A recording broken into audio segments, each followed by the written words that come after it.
And joining me now from her campaign tour bus, Democratic Wisconsin Senator Tammy Baldwin. Senator, thanks for being with us. So, thank you for we've got a having week me. to go. Well, thank you for being here. Why do you think the race has gotten so tight?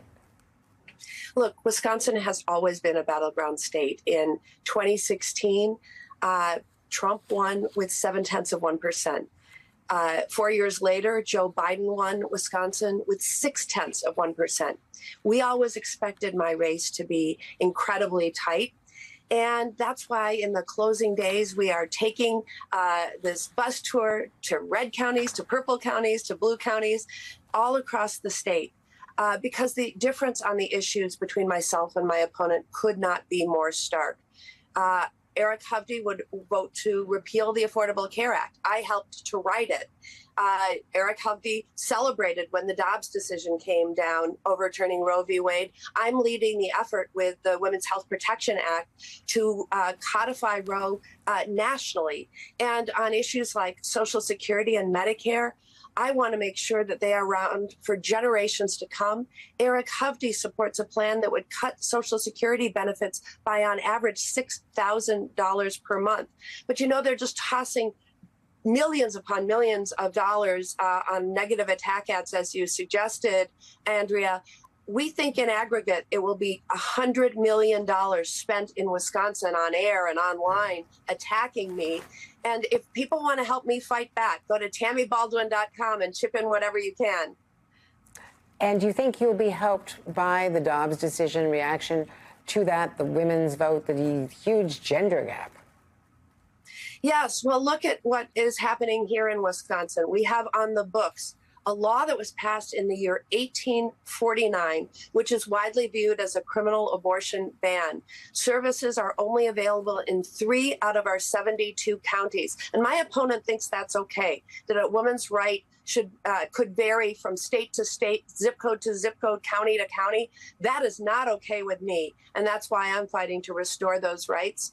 And I believe a strong majority of Wisconsinites agree with that position. And let's talk about the attack ad from your opponent's campaign targeting your partner. What do you make of the race, turning, frankly, homophobic?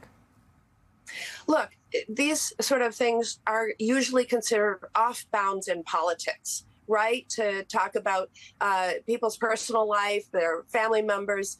Look, Eric Hovde is desperately trying to distract us from his real vulnerabilities and conflicts of interest. Eric Hovde owns a $3 billion California bank, a $7 million home in Laguna Beach. He's been named one of Orange County's influential business people of the year 3 years in a row. And he wants to distract from the fact that he's, not from here. He doesn't get us. We have a Greene County, Wisconsin. We have a Brown County, Wisconsin. I can tell you we do not have an Orange County, Wisconsin. But look, that $3 billion bank he owns does business with foreign banks and foreign governments. He will not divest if he's elected. That's what he says.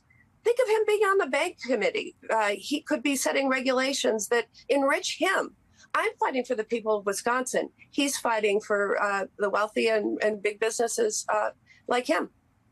How does the Harris campaign affect your campaign? Does it help you? Look, they're deadlocked.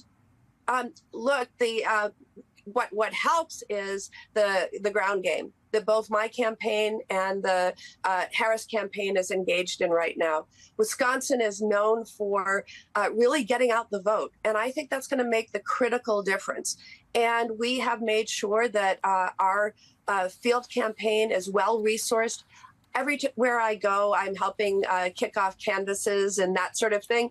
And there are volunteers just coming out of the woodwork. It is so encouraging and inspiring for me to see in these final days. People are committed to getting out the vote, and that will make the difference in the final days.